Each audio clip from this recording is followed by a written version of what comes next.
Vladimiro Álvarez Grau. Él es exministro de Gobierno. ¿Cómo le va, doctor Álvarez? Buenos días. Bien, muy bien, gracias. Doctor Álvarez, para que nos comente un poquito acerca de su lectura respecto a estas elecciones que prácticamente van a ser de la mitad de un periodo de gobierno presidencial para el nuevo presidente. Tenemos 90 días solamente para elegir, para hacer las primarias, para elegir, para que el CNE se ponga todo en orden y poder elegir a un nuevo mandatario. Bueno, efectivamente, esta es una circunstancia inédita que no se había producido antes en nuestro país, con motivo de la aplicación de la norma constitucional llamada comúnmente la muerte cruzada. Obviamente los ecuatorianos tenemos que acudir a la elección de un nuevo mandatario, un nuevo presidente, nuevo vicepresidente y nuevos asambleístas en muy corto tiempo, según lo ha manifestado el Consejo Nacional Electoral. Esta elección tendría que realizarse el día 20 de agosto, es decir, dentro de muy poco tiempo, y hay poco tiempo para efecto del registro de los candidatos. Lamentablemente esto ha despertado, digamos, el apetito en muchos ciudadanos que quieren candidatizarse, y eso daría lugar a una dispersión del voto ciudadano que realmente no conviene al país.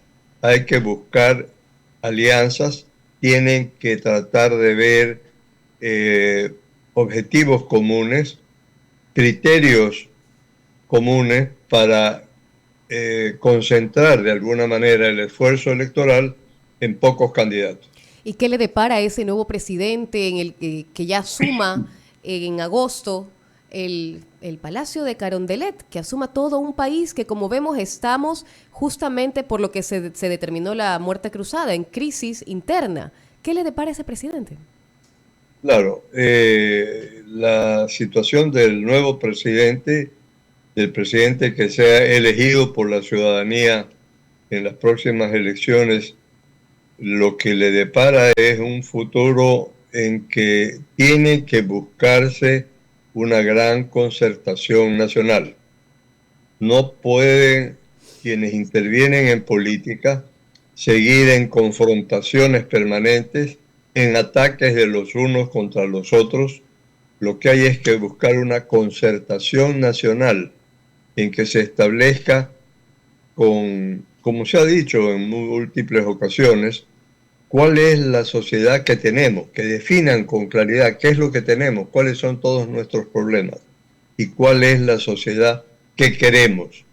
Es decir, fijar objetivos comunes respecto a los graves problemas que en este momento lamentablemente aquejan a nuestro país y obviamente a la ciudadanía en general.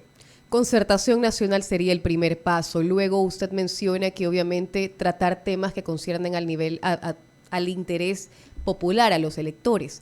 ¿Cuáles serían estas primicias? ¿Cómo se manejaría el tema de prioridades en estos requerimientos que el Ecuador tiene hacia el gobierno actual? Hacia el Bueno, gobierno en ese momento, pues, ¿no? claro, prioritariamente los temas de carácter social, la falta de empleo, las dificultades en los servicios de salud público, en que han habido cualquier cantidad de negociados inadecuados en cuanto a la provisión de medicamentos de los propios servicios de salud. Se ha abusado de esto. Entonces, una de las prioridades fundamentales es el tema de la atención a la salud de los ciudadanos, la atención a la seguridad individual y la seguridad pública.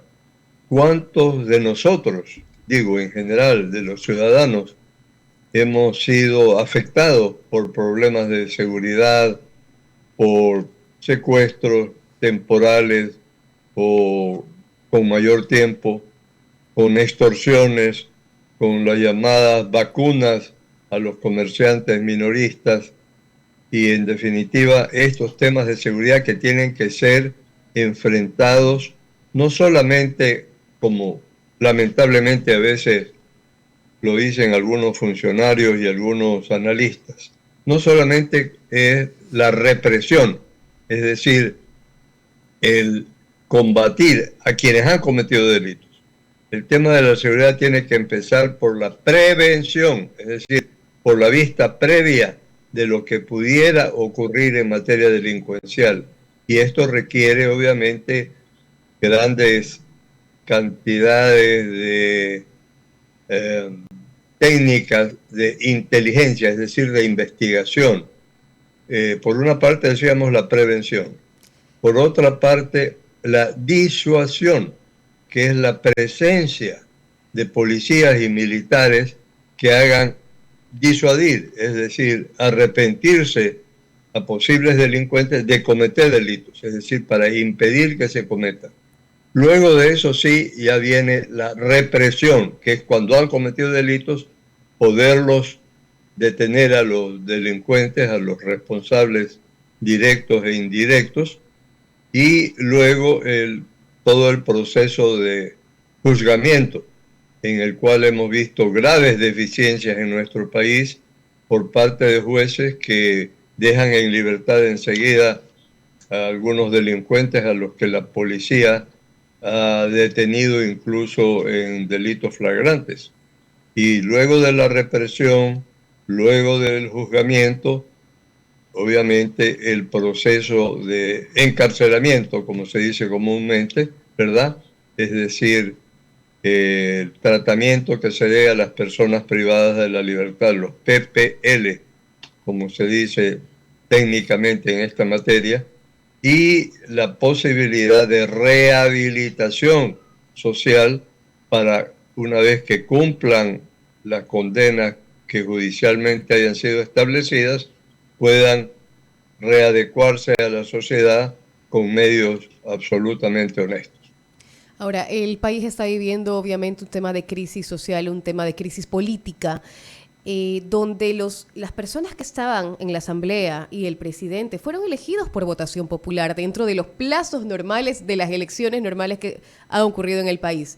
Pero ahora tienen solamente 90 días para hacer todo la investigación para los perfiles que sean óptimos, para los perfiles que cumplan para asambleístas o para candidatos a la presidencia. ¿Realmente se podrá hacer, se podrá tener candidatos de calidad a diferencia de los que actualmente estaban gobernando el país en 90 días? ¿Qué es lo que les han pedido también los movimientos políticos al CNE, poder extender tal vez hasta 120 días? Claro, lamentablemente el tiempo es muy corto, por una parte. Y por otra parte, creo que los movimientos y partidos políticos no han cumplido con su responsabilidad de formar a miembros para que sean en el futuro partícipes de labores públicas, de trabajos en diversas entidades del Estado.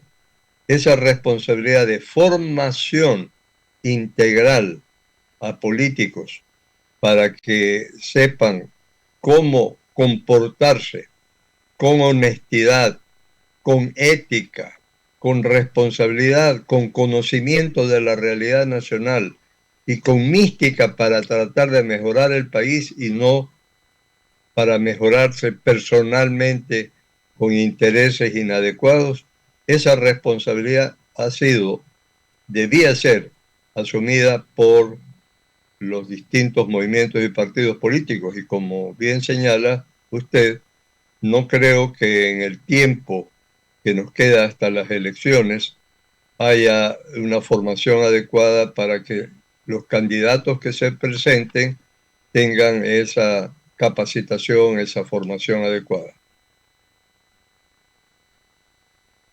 Guillermo Lasso, que tiene que gobernar durante estos 6 meses, ¿qué es lo que podría hacer él dentro de una situación donde él mismo ha manifestado que prefiere gobernar estos 6 meses dentro de un purgatorio que 2 años en el infierno? Muy buena referencia. Realmente el tiempo es muy escaso, pero el presidente Lasso, esperamos todos, tenemos la esperanza todos de que pueda dictar los decretos apropiados en materia económica que incidan también en materia social. Por ejemplo, en algunos casos que se refiere al estímulo en la inversión, en lugares, en trabajos, en empresas, en instituciones que puedan a su vez asumir más trabajadores, es decir, bajar el nivel de falta de empleo que existe en este momento y obviamente mejorar las condiciones de esos trabajadores. Esto en materia económica se puede hacer, no necesariamente tienen que ser otro tipo de materias para las que el presidente no está autorizado constitucionalmente en el periodo que le queda antes de la próxima elección. Estamos aquí con Vladimir Álvarez haciendo un análisis del tema político actual, de lo que se le viene al presidente en estos 6 meses y también lo que podría venir en el tema de las elecciones en 90 días. Está con nosotros también uniéndose aquí al diálogo para la entrevista Ramiro Cepeda y Enrique San Martín. Justamente vamos a estar, ahorita le damos paso a Ramiro Cepeda para que continúe con la entrevista. Vladimiro, ¿cómo estás? Qué gusto saludarte. Lo mismo digo, Ramiro, igual. Usted fue ministro de gobierno un par de ocasiones. ¿Qué le aconsejaría al presidente de la República si estuviera usted en esa posición de que termine su mandato de una manera eficaz en los 6 meses o que emplee de esos 6 meses unos 2 o 3 para hacer campaña y postularse a la reelección? No, realmente yo creo que el presidente que a Guillermo Lasso no le conviene plantear su posible candidatura a una reelección presidencial. Y él ha dado muestras de eso cuando en el ejercicio durante el periodo que ha tenido como presidente hasta ahora, ha ejercido sus competencias de acuerdo con la Constitución y la ley. Pero obviamente en el periodo que le queda hasta las elecciones tendrá que asumir con valentía decisiones muy fuertes en diversas materias. Aparte de las económicas a las que nos hemos referido y a las sociales, obviamente en materia de seguridad tiene que tomar y impartir instrucciones de acciones muy fuertes para combatir la delincuencia.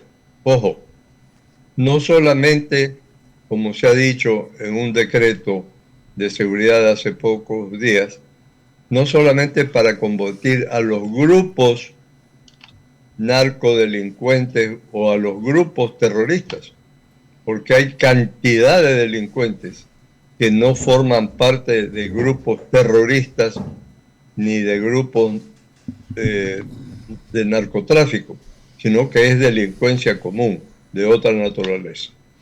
¿Qué le queda debiendo Guillermo Lasso al país y qué le queda pendiente por hacer en estos meses?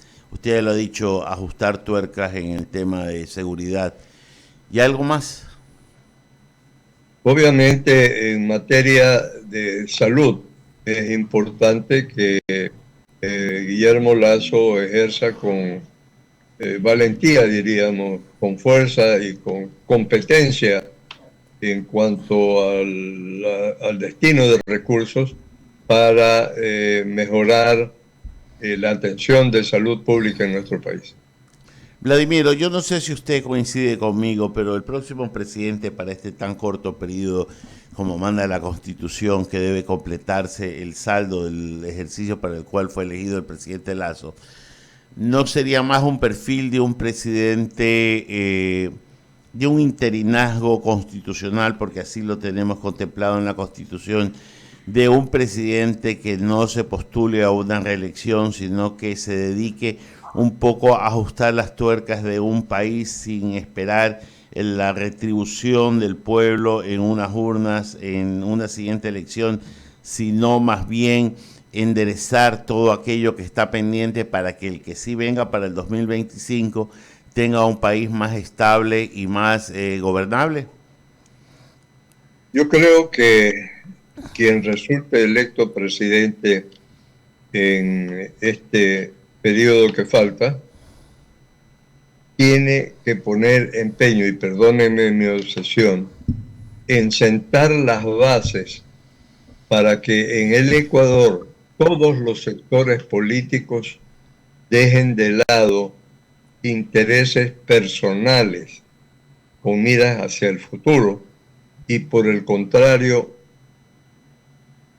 canalicen todos sus esfuerzos en buscar lo que hemos llamado una concertación nacional sobre puntos básicos.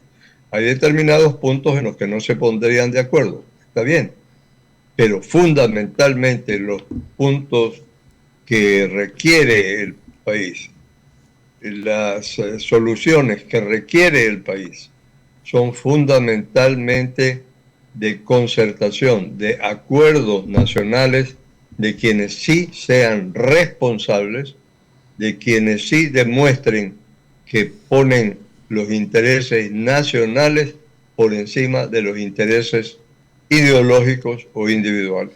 Dicho lo que debe hacer, ¿cuál es el perfil del próximo presidente según su real saber y entender? Una persona honesta, una persona que conozca realmente las necesidades populares, una persona que tenga el desapego de sus intereses personales por la mística de la solución de problemas nacionales. Vladimiro, le paso a mi amigo Enrique San Martín, compañero de esta mesa de diálogo, con las preguntas del estribo. ¿Cómo está, doctor? Qué gusto verlo. Hola, ¿cómo estás? Bien, bien. Doctor, una inquietud. Como ministro de Gobierno, hace un momento lo refirió Ramiro, ¿usted notó o hubo indicios de la presencia del narcotráfico, de estas bandas organizadas? No sé, la verdad, porque es desconcertante, doctor, lo que se vive hoy en día. Y usted fue ministro de Gobierno y como tal, pues, también encargado en ese instante o en esa instancia política de lo que era también policía. Y esa inquietud me vino y me salta en estos momentos, doctor Álvarez. Mire, la primera vez que yo fui ministro de Gobierno fue en el gobierno del doctor Osvaldo Hurtado Larrea. Yo era primero ministro de Trabajo y cuando empezaron a haber problemas de carácter político y el Congreso en aquella época destituyó al entonces ministro de Gobierno, el doctor Carlos Feró Blum, y luego empezaron a cuestionar al doctor Galo García Feró. Allí Osvaldo Hurtado me pidió que yo sea ministro de Gobierno. En aquella época era ministro de Gobierno, policía, sí, justicia, municipalidades y cultos. Así es. Esas eran las funciones del ministro en aquella época. A la semana, perdóneme que cuente una vez más esta anécdota, claro. A la semana de ser ministro de Gobierno y Policía, estábamos en una ceremonia de cambio de mando del comandante general de la policía. Salía un comandante general y entraba uno nuevo. Y esta ceremonia se lleva a cabo en una gran tribuna en que están el presidente de la República, varios ministros, algunos embajadores, en fin. Estaba dando el discurso a alguien cuando mi edecán, oficial de seguridad, se me acerca y me dice en voz baja: señor ministro, una mala noticia. Le digo, ¿qué ocurre? Me dice, un grupo delincuencial acaba de tomarse la embajada de tal país, un país centroamericano, acá en Quito. Le digo, ¿y el embajador no está aquí en la tribuna? No, está en la embajada, está secuestrado junto con los demás funcionarios de la embajada. ¿Qué orden usted imparte, señor ministro? Me dice. Yo tenía una semana como ministro de Policía.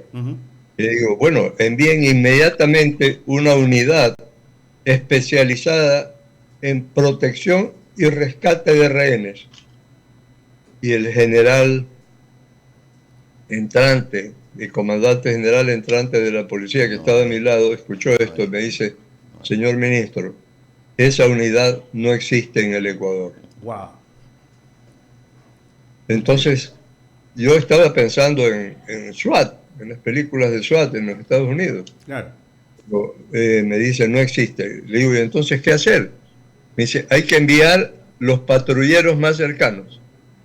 O sea, como se dice comúnmente en la sierra, al chapa de la esquina, a la embajada, a proteger al embajador y a todos estos contra un grupo delincuencial. Bueno, no les alargo la historia. Se enviaron los patrulleros y luego a negociar con estos delincuentes por walkie-talkie, porque en esa época pues no habían celulares ni teléfonos inalámbricos. Unos 6, 7 días negociando con estos hasta que se les puso un bus al pie de la embajada, se embarcaron en el bus y se los dejó que se vayan al Perú. Se rescató con vida a los miembros de la embajada. Pero eso no podía quedar así. Entonces, una semana más tarde, convoqué al alto mando policial y se creó, mediante un acuerdo ministerial, se creó el Grupo de Intervención y Rescate. Yo lo creé. Ese es el orgullo que tengo, el GIRE. Claro, cómo no, claro. Se enviaron a capacitar a 10 oficiales a Israel, mediante un acuerdo al que llegué con el embajador de Israel.